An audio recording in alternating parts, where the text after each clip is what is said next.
Est-ce que tu crois que tout est déjà écrit? Eh bien, ce sera notre prochain thème, la prédestination. Culte Espoir. Rendez-vous samedi à 2h, 11h et 21h avec nos 3 animatrices, animateurs et leurs invités pour une belle heure de partage, musique et réflexion. Auditrice, auditeur, bonjour ou bonsoir, selon là où tu nous écoutes. Tu te trouves au Culte Espoir. Alors, bienvenue aux habitués, aux auditeurs plus ponctuels. Et pour ceux et celles qui viennent pour la première fois. Alors, je t'invite à rester avec nous pour vivre un temps de partage avec Marina et Amandine. Bonjour les filles. Salut. Bonjour. Et elle nous fait l'honneur de revenir parmi nous, c'est Emmanuel Studer. Merci beaucoup. Pour ceux qui ne te connaissent pas encore, est-ce que tu peux te présenter en quelques mots simples? Alors d'abord, merci de m'avoir réinvité. C'est un grand plaisir d'être de nouveau avec vous. Trop chouette. Partagé. Ouais. En quelques mots, je suis quelqu'un qui est très impliqué dans mon église et qui aime surtout faire partager la parole pour rendre justice à notre Dieu, parce que malheureusement notre parole, la parole biblique est souvent dénaturée. Et ensuite Dieu se retrouve accusé de tous les maux de la planète. Pourquoi laisse-t-il faire? Comment se fait-il que, etc. Alors que non, il n'y est pour rien. Donc j'aime redonner du sens et le bon sens, si possible, à l'écriture. Ben, merci beaucoup, merci d'avoir accepté. Tu reviens nous partager un thème que tu as subtilement soufflé lors de notre dernier culte que nous avons vécu ensemble, la prédestination. Mais de quoi ça s'agit exactement? Alors, voilà, si je dois faire un résumé maintenant, c'est pas possible. Bien sûr. Parce que déjà, le temps imparti tout à l'heure va pas être simple à gérer. Ouais. Il y a juste une première chose que j'aimerais dire pour que ce soit déjà présent dans l'esprit des auditeurs, pour après, c'est ne pas confondre justement prédestination et préscience de Dieu. Ce sont deux notions totalement différentes. Donc, si tu n'as pas compris aucun des deux termes, ne t'inquiète pas. Tout à l'heure, tu comprendras mieux. Eh ben, en tout cas, j'ai vraiment hâte de t'écouter, vraiment. Alors, en attendant que l'Esprit prépare nos cœurs pour le partage de ce message et qu'il nous accompagne tout au long de ce culte, auditeurs, auditrices, bonne écoute.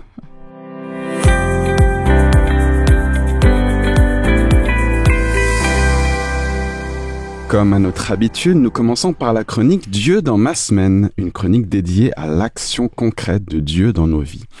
Alors Marina, la parole est à toi. Merci. Alors pour aller au travail, je prends un scooter jusqu'à la gare, et puis ensuite le train, puis ensuite les transports en commun jusqu'à ce que j'arrive au travail. Bon, je marche encore 10 petites minutes. C'est bien courageuse, hein, c'est pas mal. Hein.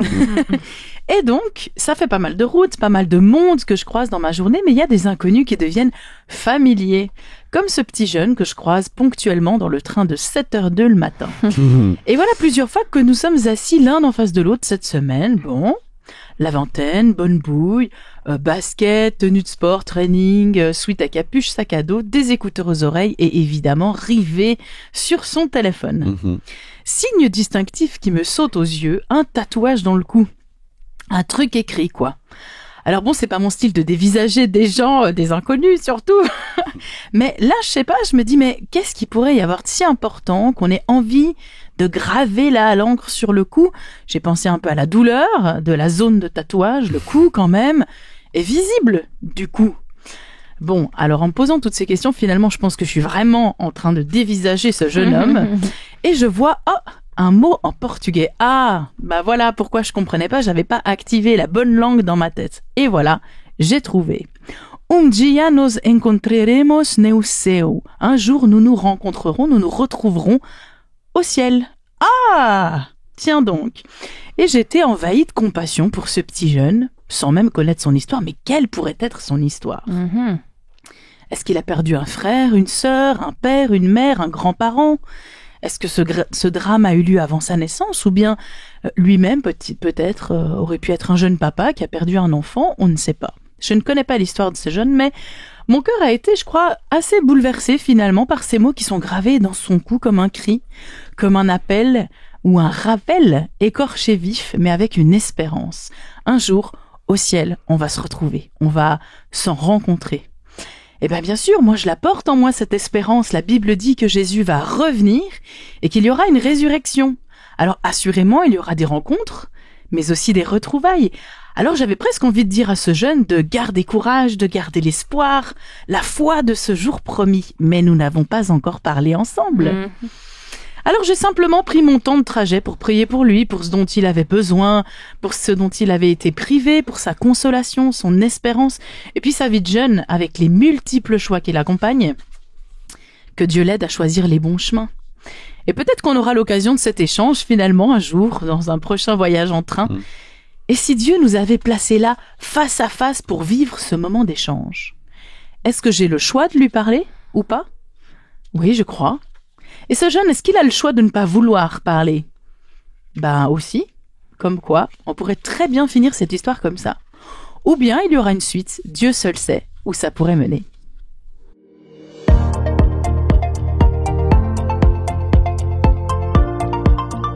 Voici un verset avec lequel j'aimerais t'encourager. Ce verset, tu peux le trouver dans l'Ancien Testament, dans le livre du prophète Ésaïe au chapitre 41 et le verset 9. Il est dit: Toi, que j'ai pris aux extrémités de la terre et que j'ai appelé d'une contrée lointaine, à qui j'ai dit: Tu es mon serviteur, je te choisis et ne te rejette point. Ne crains rien car je suis avec toi, ne me prenez pas des regards inquiets car je suis ton Dieu.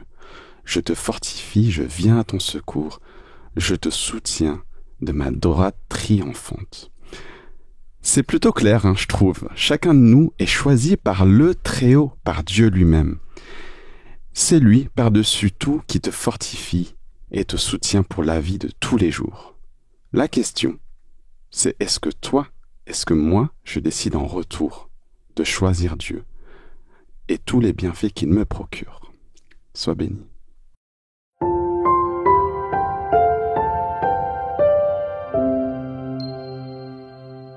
Nous sommes dans la chronique Dieu agit, une chronique consacrée au témoignage vécu avec Dieu. Alors Amandine, que nous réserves-tu aujourd'hui? J'ai été à la rencontre de Jonathan, un ami qui a accepté de partager un petit bout de son histoire avec Dieu. Je te laisse découvrir. Eh bien bonjour, je me présente, je m'appelle Jonathan, j'ai 32 ans. Aujourd'hui, j'aimerais apporter mon témoignage sur la manière dont Dieu a restauré son plan dans ma vie et d'une manière plus générale, comment il a restauré ma vie, tout simplement. Malgré un parcours difficile, compliqué, semé de difficultés et de souffrances aussi, beaucoup de souffrances. Je voudrais commencer par parler un peu de ma nature, ça serait plus compréhensible pour la suite. Je suis assez impulsif, je fais beaucoup de choix impulsifs. Je suis impatient et je me décrirais en tant qu'enfant de Dieu comme un enfant capricieux avec son papa. Ouais. Et donc du coup, j'ai fait beaucoup de choix dans ma vie où je n'ai pas concerté la volonté de Dieu, où j'ai sciemment plusieurs fois pris la décision de m'écouter et puis de me dire que quoi qu'il arrive, le Seigneur serait à mes côtés et qu'il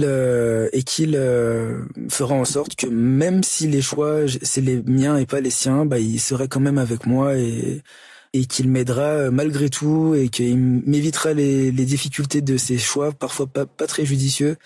C'était très utopique de ma part.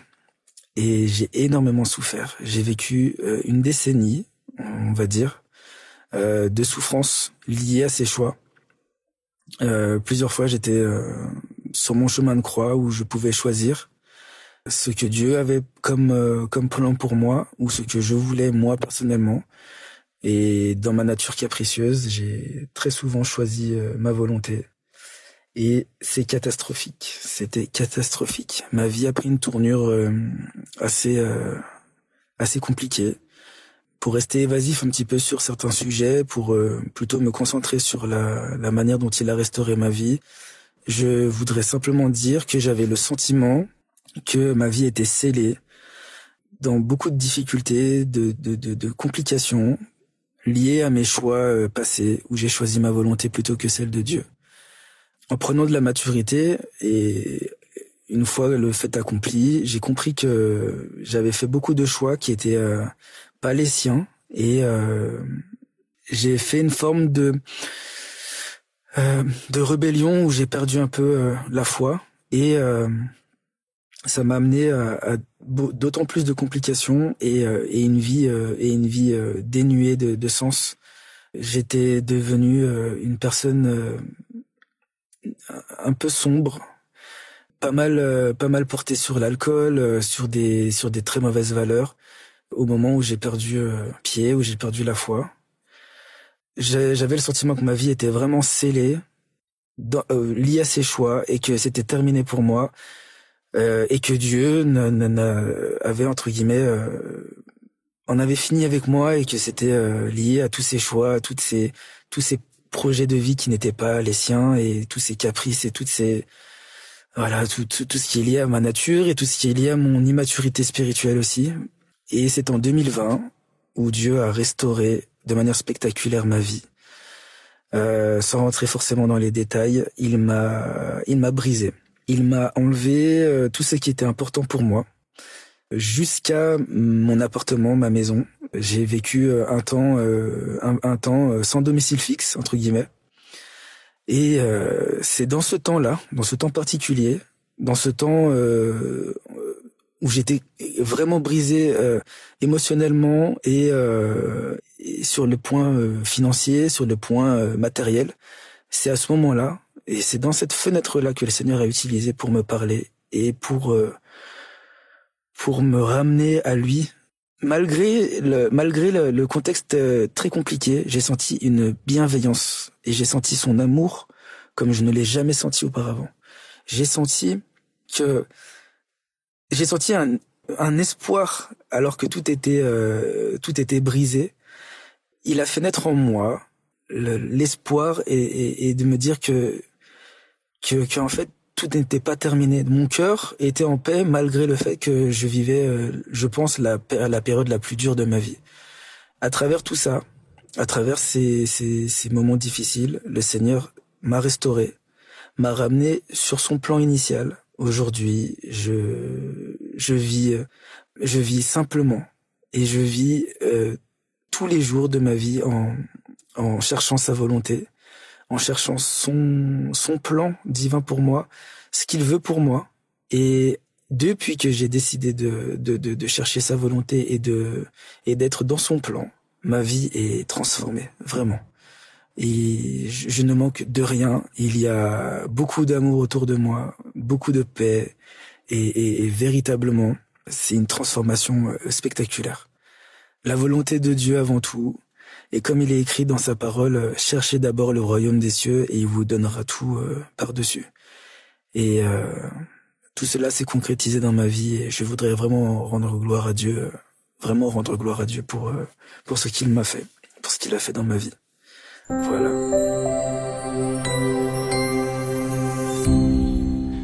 Alors Emmanuel, la prédestination, la parole est à toi. Alors la prédestination, il faut déjà la dissocier de la préscience. Quand on est prédestiné, si je prends les définitions du petit Robert par exemple, c'est la détermination préalable d'événements ayant un caractère de fatalité. Ça veut dire que effectivement les choses vont arriver quoi qu'il en soit, c'est la fatalité, on peut rien y faire, c'est ainsi, je suis prédestiné.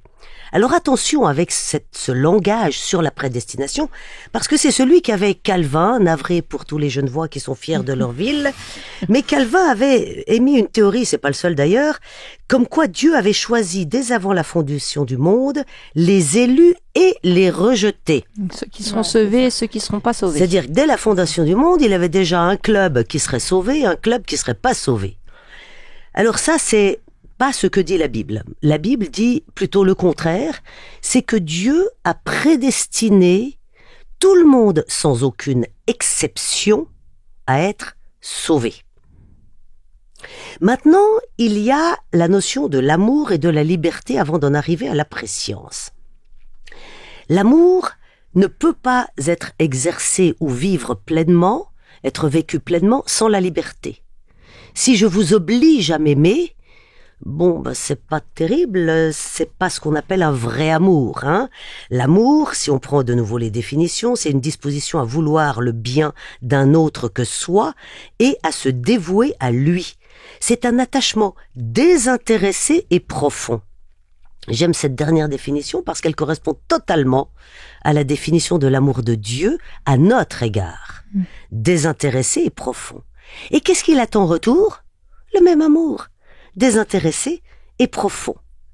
Mais, justement, pour qu'il y ait un vrai retour et un équilibre dans la relation, il faut la liberté. S'il n'y a pas une liberté absolue, ça ne va pas coller. Alors qu'est-ce que la liberté? C'est ne pas subir de contraintes et c'est pouvoir agir selon sa propre détermination. Donc voilà, Dieu se trouve face à une énigme qu'il refuse de gérer parce que justement son amour, qui est un désintéressé et profond, nous offre cette liberté de l'aimer ou non. Parce qu'il aimerait aussi que si on l'aime, ce soit comme lui, désintéressé et profond, pas dans l'obligation ou dans la contrainte. Ça, c'est une première chose. Alors, qu'est-ce qu'on voit comme certains textes? Je reviendrai à la préscience après, mais comme certains textes, déjà dans l'évangile de Jean, Jésus le dit lui-même, au verset 39 et du chapitre 6, il dit que la volonté de son Père, c'est-à-dire de celui qui l'a envoyé, c'est qu'il ne perde rien de tout ce qu'il lui a donné, mais qu'il le ressuscite au dernier jour. Alors là, on pourrait me dire, oui, mais justement, il lui a donné peut-être que 10% de l'humanité, et non pas tous. Mais si on lit attentivement les évangiles et qu'on voit l'attitude de Jésus face aux gens qui l'entourent, même les pharisiens qui ne cessaient de le harceler et de le persécuter, il les a accueillis toujours avec bienveillance. Maintenant, il sentait bien qu'en face, c'était pas réciproque. Et Jésus a toujours accueilli avec bienveillance justement ceux que nous n'accueillons pas avec bienveillance. Celui qui pue, qui est moche, qui est au bord de la route, qui est mendiant parce qu'en plus il a les yeux purulents, il est aveugle. Celui dont personne ne veut. Celui dont on va dire même « tais-toi, il y a le maître qui passe ». Ben justement, le maître passe, il l'appelle. Et le maître va s'arrêter et il va avoir un regard bienveillant. Et quel est l'intérêt de Jésus de guérir un aveugle? Zéro. Donc ça montre bien son amour, selon la définition, son amour désintéressé et profond, juste pour le bien de l'autre. Et pour qu'un amour soit réellement partagé, et tous ceux qui vivent en couple le savent bien, il faut que ce soit en effet totalement partagé cet amour. S'il y a la moindre contrainte, très vite le couple va casser. Donc nous avons déjà l'exemple de nos propres vies par rapport à cela. Maintenant, venons peut-être à la prescience qui est exprimée avec Paul dans Romains chapitre 8, verset 29. Car ceux qu'il a connus d'avance.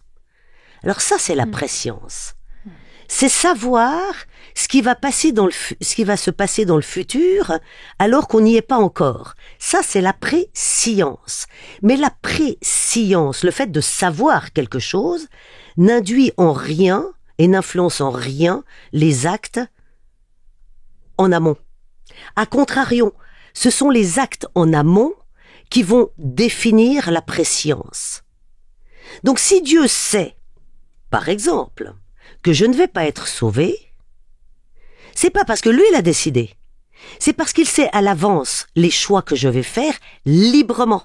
Ça n'enlève en rien à ma liberté. Et alors, chose intéressante, c'est qu'en fait, ce sont mes choix et ma liberté qui vont définir la prescience de Dieu. Parce que lui, il sait tout, mais il sait ce que je vais faire. Mais c'est pas parce qu'il le sait que ça me bloque ou m'influence en quoi que ce soit. J'ai la plaque électrique allumée, les anciennes plaques électriques bien noires, on voyait pas si elles étaient chaudes ou pas. Je dis à mon enfant, ne la touche pas, elle est chaude, il va la toucher. Moi je sais que s'il la touche, il va se brûler. Mais c'est pas parce que moi je le sais que ça va faire qu'il va m'obéir ou non, quand je lui dis de ne pas la toucher. Je sais qu'il va se brûler si il la touche. Par contre, je ne sais pas s'il va la toucher réellement ou non.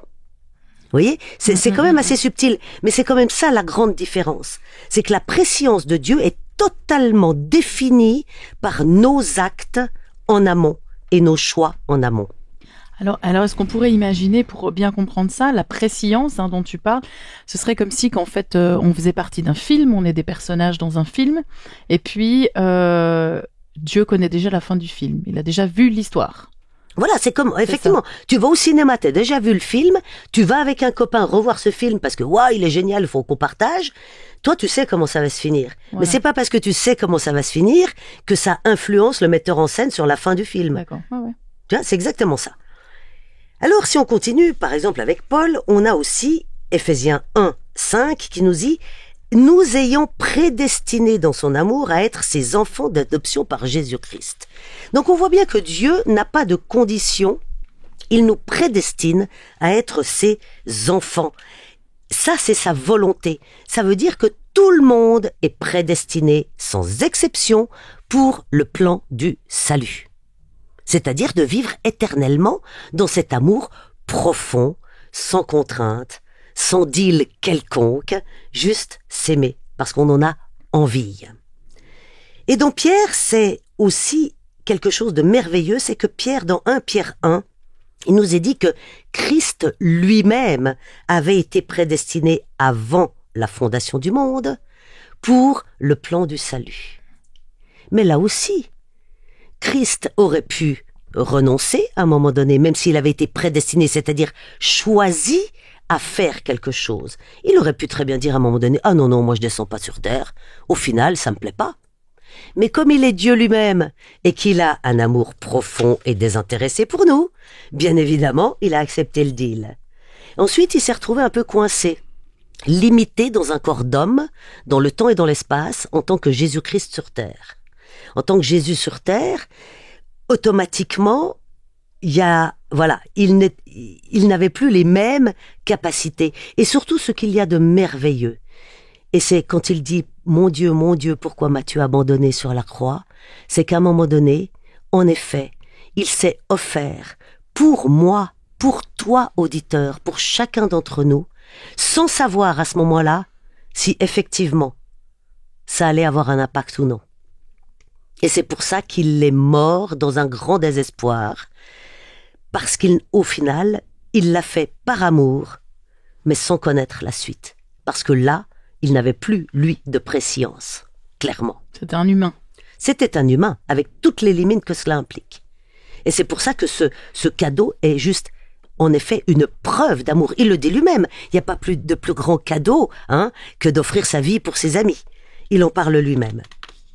Donc, pour avancer, il y aurait encore plein de thèmes à prendre parce que la Bible parle des rouleaux, des doubles contrats, etc., où il y a le livre de vie. Dans le livre de vie, tous les noms, sans exception, sont inscrits.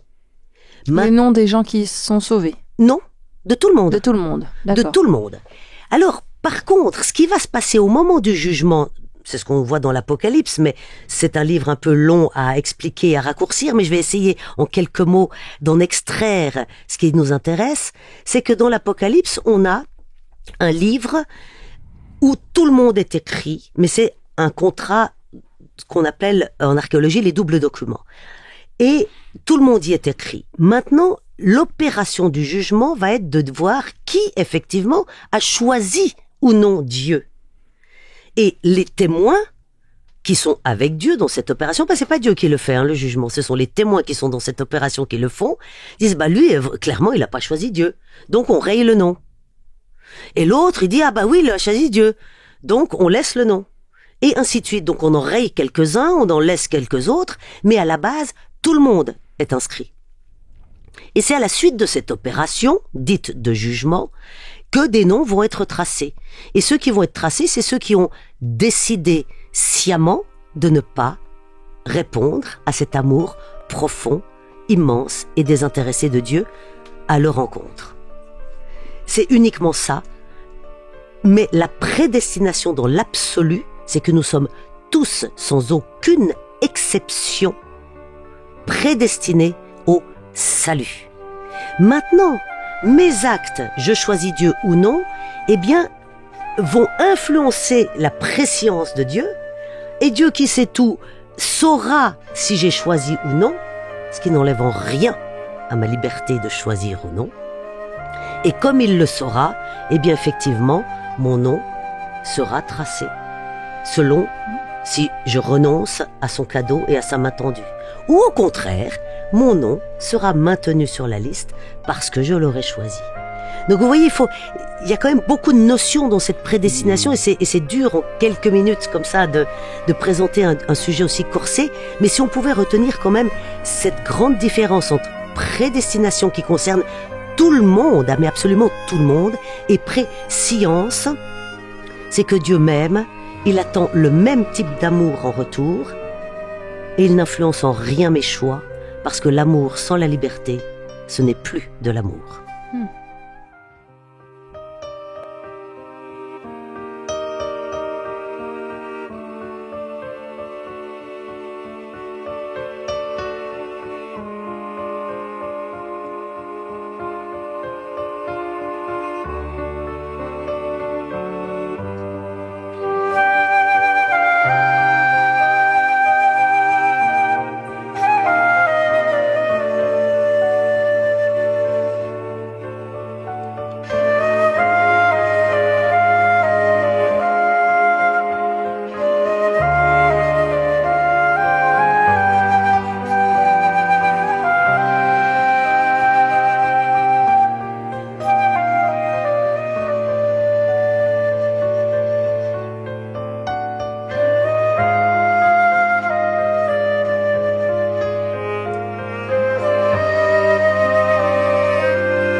Bienvenue à toi, auditeur, auditrice. Si tu viens de nous rejoindre, tu es au Culte Espoir. Emmanuel vient de nous parler de la prédestination. C'est un mot un peu barbare.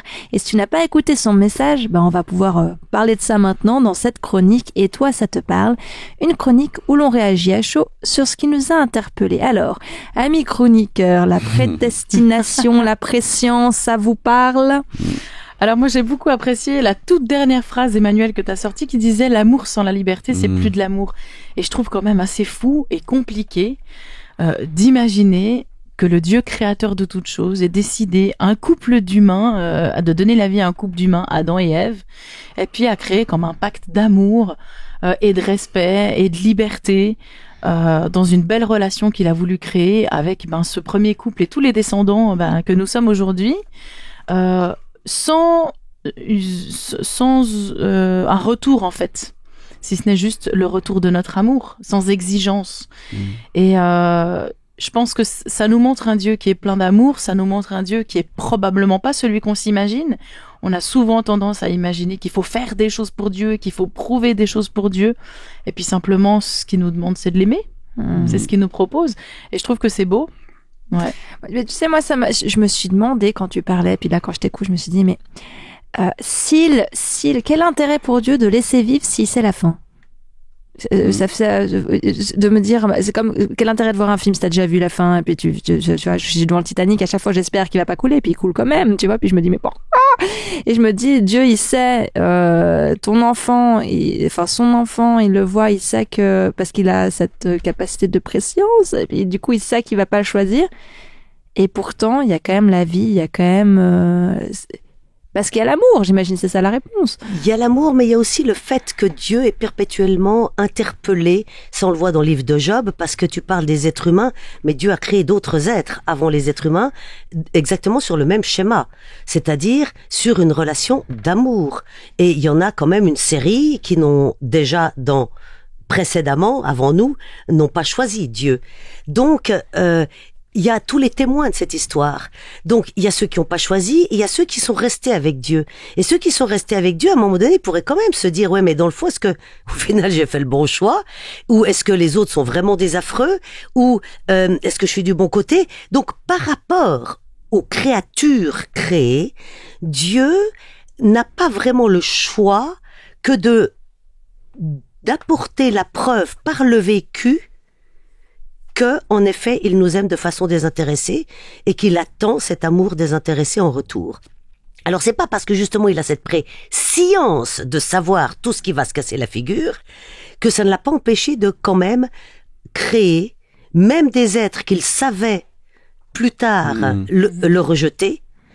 Pourquoi? Parce que les autres êtres humains ou autres témoins de toute cette histoire devaient eux aussi être très convaincus que oui, Dieu est un Dieu d'amour. Parce que regardez l'histoire de Job. Est-ce de façon désintéressée que Job te sert? Hein, c'est là où Dieu est provoqué. Dans les réalités spirituelles, quoi, avec les anges et tout ça. Oui, avec les anges. Mais même, si ce texte interpelle ce que combien d'êtres humains disent. Mais est-ce que vraiment Dieu est un Dieu d'amour s'il laisse mourir les enfants à la guerre? Est-ce que vraiment Dieu, combien de fois on l'entend ça? Eh bien, c'est cette même petite phrase qu'on a dans le livre de Job. Mais vraiment, est-ce que c'est de façon désintéressée?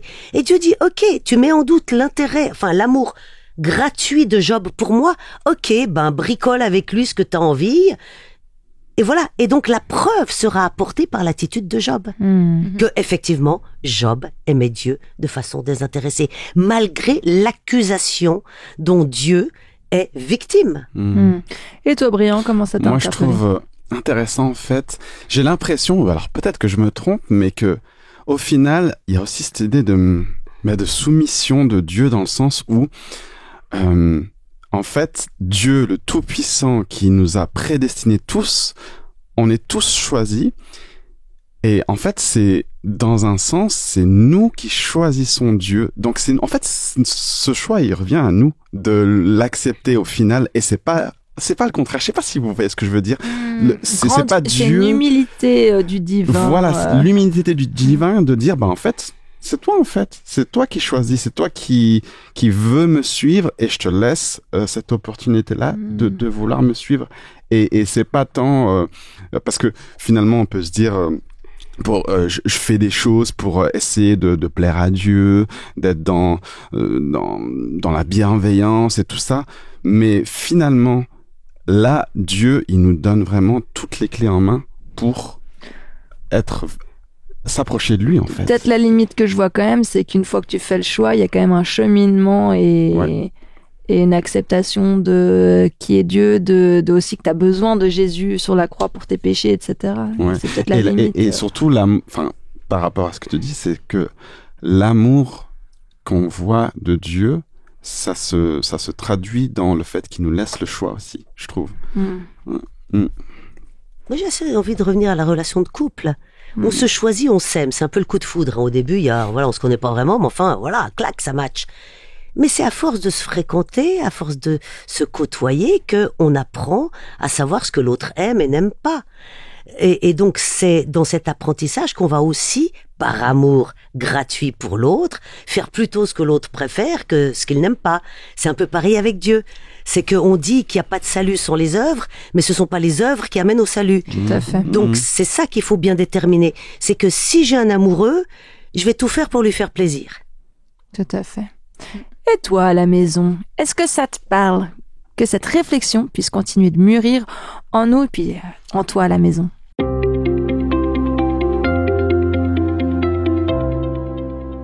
Dans cette chronique Dieu dans les arts, je te propose de parler un peu de littérature et c'est Marina qui m'a soufflé l'idée de ce livre de Rick Warren qui s'intitule « Une vie, une passion, une destinée ». En sous-titre, pourquoi suis-je sur Terre ? Alors Rick Warren est un pasteur d'une méga church, une méga église à Saddleback. Et c'est en 2002 qu'il a écrit ce livre qui est édité par Ministère Multilingue. Si tu veux te le procurer, tu le retrouveras facilement dans une librairie chrétienne ou sur Internet. Best-seller avec plus de 18 millions d'exemplaires vendus rien qu'aux USA, ce livre est traduit dans de nombreuses langues. Alors, pour en revenir au sous-titre du livre, le fameux « Pourquoi suis-je sur Terre ?», c'est une question que tu peux te poser. L'auteur t'invite à vivre une expérience de 40 jours à parcourir ce livre où tu tenteras de comprendre la raison de ton existence sur Terre.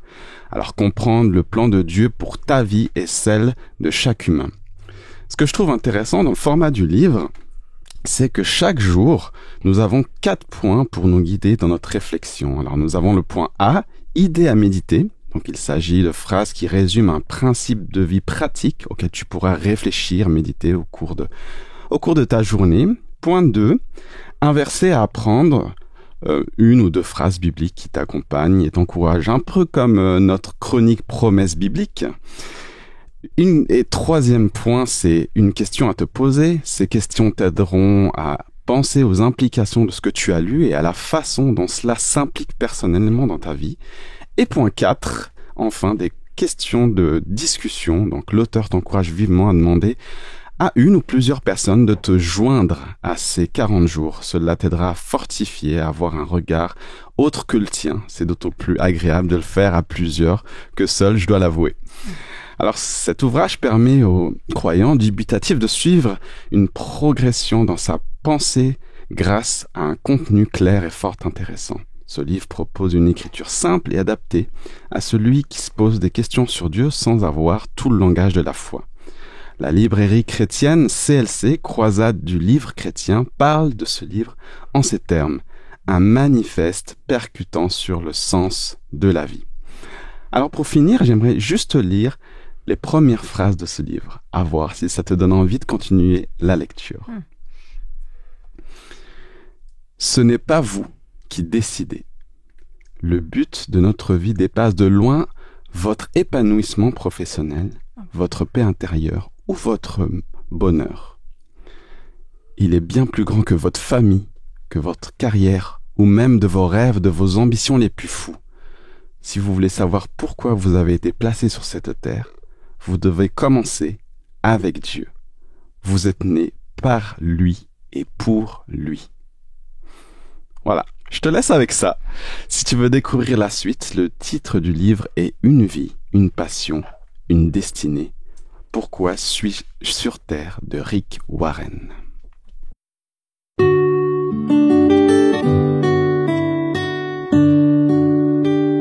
Je nous invite à un temps de prière et c'est l'occasion de te tourner tout spécialement vers Dieu en prenant la position qui te semble la meilleure. Je sais qu'Emmanuel, la dernière fois, nous avait invité à tester de prier les mains ouvertes devant soi.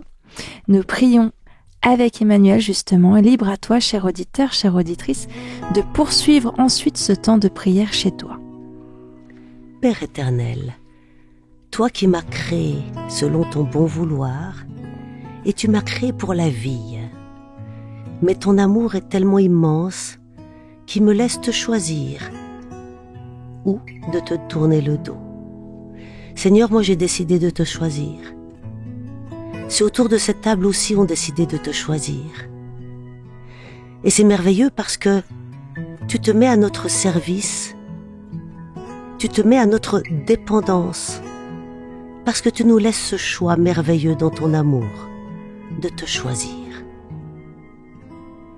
Seigneur, permets que tous ceux qui nous écoutent soient interpellés par la grandeur de ton amour si désintéressé. Tu nous aimes parce que juste tu nous aimes. Tu nous aimes parce que tu nous as créés, parce que tu nous as désirés et parce qu'en plus tu nous as fait un cadeau immense. Tu nous as créés à ton image. Quel cadeau, Seigneur! Permets que tous ceux qui écoutent actuellement puissent aussi découvrir à quel point tu es un amoureux plein de tendresse, plein de miséricorde, plein de bonté, tout ça dans la gratuité. Tu nous as tous prédestinés et désirés, sans exception, à ce que nous puissions vivre avec toi. Mais tu nous laisses la liberté de nos choix. Alors Seigneur, pour tous ceux qui t'ont déjà choisi, et pour tous ceux et toutes celles qui vont te choisir, guide-les, aide-les, permets qu'ils puissent sentir sensiblement à l'intérieur de leur cœur ta si douce présence. C'est ça ma prière, Seigneur, pour chacun d'entre nous et pour tous ceux qui sont à ton écoute et à ta recherche. Amen. Amen.